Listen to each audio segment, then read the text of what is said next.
All right. So as we come towards the end of this chapter, we are going to discuss a few additional things, right, regarding the topic paleobotany. So in the earlier videos, we had discussed the various process regarding the fossilization, and then we discussed the various types of fossils, right? Today we are going to talk about a few additional topics like what is pseudo fossil. Pseudo fossil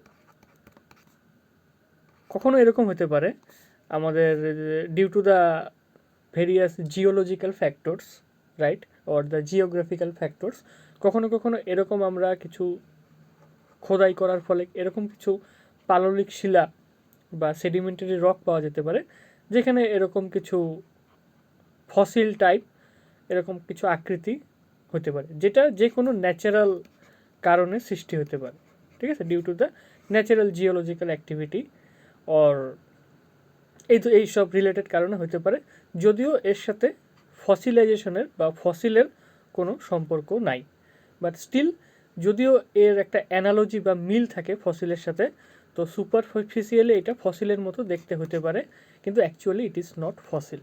that is why this types of things are known as pseudo fossil, right? Pseudo মানে false, fossil to fossil. So this is one of the related terms that is often correlated with the paleobotany, right? So now we are going to talk about sometimes another term may come which is living fossil. Living fossil. So fossil is already of the কার হতে পারে fossil যেটা already পৃথিবীতে exist করে না, কিন্তু এই টার্মটা একটা peculiar term যেখানে আমরা বলতেছি ইট ইজ লিভিং ফসিল। তার মানে এটা কিন্তু একটা এক্সট্যান্ট স্পেসিস, মানে এটা এখনও পৃথিবীতে আছে, কিন্তু এর যেটা রিলেটেড স্পেসিস বা অ্যানসেস্টর এটা আর পৃথিবীতে নাই, অনলি এর ফসিলই পাওয়া যায় এদের।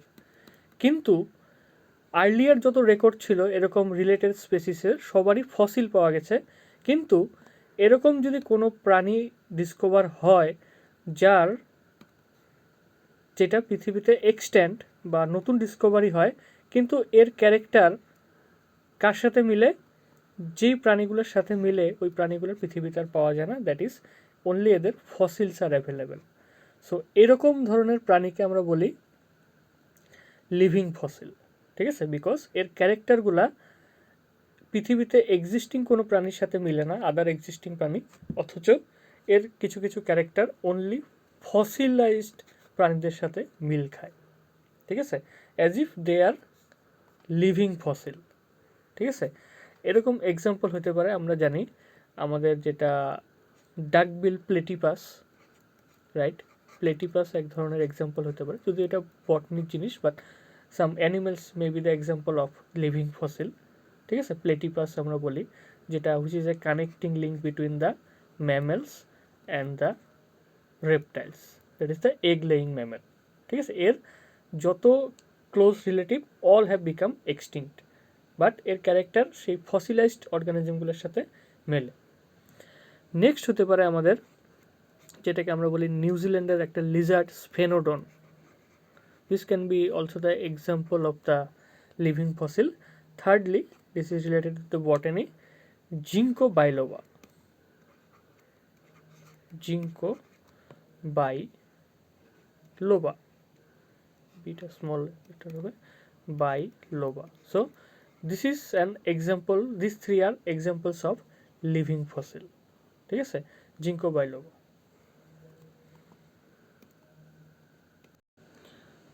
এই জিঙ্কো বাইলোবা যেটা আমাদের গাছ সেটাকে লিভিং ফসিল বলে, কারণ এর যেটা আর্লিয়ার রেকর্ড আছে, আর্লিয়ার রেকর্ড এর যেটা ক্যারেক্টার এটা মিল খায় অনলি ফসিলাইজড প্ল্যান্টের সাথে, যেটা প্রায় 200 বিলিয়নস ইয়ার্স আগে পৃথিবীতে ছিল, ঠিক আছে।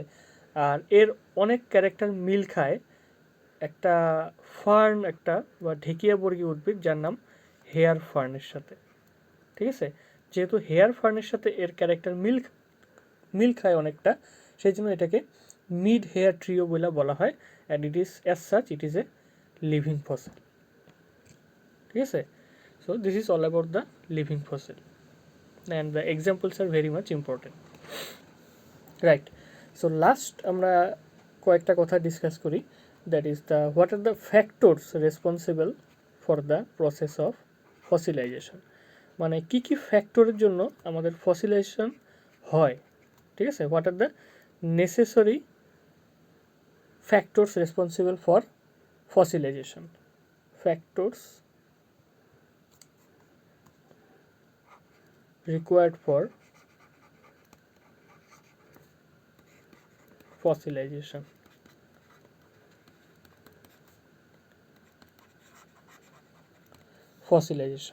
রাইট। সো প্রথমত এক নম্বর যেটা হতে পারে সেটা অবভিয়াসলি প্ল্যান্ট, যেটা যে স্পেসিসটার ফসিলাইজ হবে সেটাকে অ্যাকচুয়ালি সেখানে প্রেজেন্ট থাকতে লাগবে। It is কুইন্টেসেনশিয়াল, right?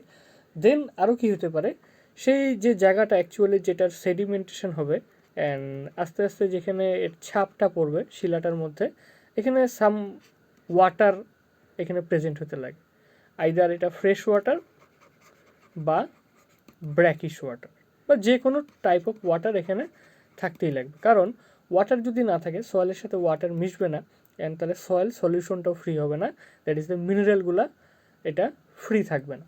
That is Y water should be present, ঠিক আছে?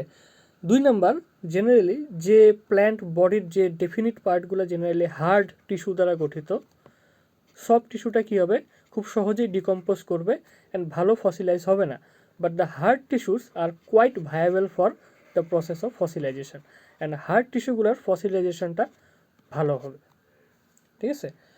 3 নাম্বার, যদি এরকম হয় যে সাপোজ একটা প্ল্যান্ট এখানে ছিল, একটা প্ল্যান্ট একটা ছিল, এই প্ল্যান্টটা ডেড হওয়ার পরে জিনিসটা অনেক সময় এই এক্সপোজ হয়েছিল, যত বেশিক্ষণ এক্সপোজ থাকবে তত এর অটো ক্যাটালাইটিক অ্যাক্টিভিটি বা মাইক্রোব দ্বারা এটা ডিকম্পোজ হবে। সবচেয়ে বেস্ট হবে যদি এটা ডাইরেক্ট মাটির নিচে বাড়ি হয়ে যায়। যে মনে করি যদি কোনো ন্যাচারাল ডিজাস্টার লাইক ভূমিকম্প যদি আসে, ডাইরেক্ট এটা মাটির নিচে চাপা পড়ে যায়, যাতে এটা বাইরে বেশিক্ষণ এক্সপোজ না থাকে। যদি এটা র্যাপিডলি বারিড হয়ে যায় সঙ্গে সঙ্গে, তাহলে কী হবে, ফসিলাইজেশনটা ভালো হবে, ঠিক আছে? বিকজ যদি অলওয়েজ র্যাপিড বারিয়াল হলে কী হবে, microorganism, that is the microbes activity to some extent কমবে, also the autocatalytic activity, ঠিক আছে? So this is the reason যে র্যাপিড বারিয়াল হলে এর ফসিলাইজেশনটা ভালো হবে, ঠিক আছে? অ্যান্ড মিনারেল ইনফিল্ট্রেশনটা যত ফাস্ট হবে, ফসিলাইজেশনও ততটা ফাস্ট হবে, that is mineral infiltration can be directly proportional to the fossilization. More will be the rate of mineral infiltration, more will be the faster will be the process of fossilization, ঠিক আছে? আরেকটা কথা কি, যদি এরকম condition হয় যেখানে amount of অক্সিজেনটা লো থাকে, আর লো অ্যামাউন্ট অফ অক্সিজেনটাও কিন্তু ফসিলাইজেশন প্রসেসটাকে র্যাপিড করবে, দ্যাট ইজ ফ্যাসিলিটেট করবে। কারণ লো অ্যামাউন্ট অফ অক্সিজেন থাকা মানে আমাদের অ্যারিওবিক ব্যাকটেরিয়ার সংখ্যা কম, অ্যান্ড অ্যারিওবিক ব্যাকটেরিয়ারা জেনারেলি কী করে, এটাকে তাড়াতাড়ি ডিকম্পোজ করবে। So less the amount of aerobic bacteria, greater will be the or suitable it will be the for the process of fossilization. Last but not the least, যেখানে হাওয়া বা হাই উইন্ড, যেটা বায়ুর activity যত কম হবে তত process of ফসিলাইজেশনটা ভালো হবে। So if the activity or the aeration process is absent, it will be better for the process of fossilization. কারণ হাওয়া যদি থাকে জেনারেলি কী হবে, এটার টেক্সচারটা বা এটার এক্সটার্নাল ফিচারগুলো নষ্ট হতে পারে due to the activity of the high wind. So if the high wind activity of the winds is absent, it will be better for the process of fossilization. So these are the factors that are quite responsible for making the process of fossilization good, at better rate, you can say. So these are the factors required for fossilization. So with this we conclude our topic paleobotany. I hope you have liked it. Thank you. That's it for today.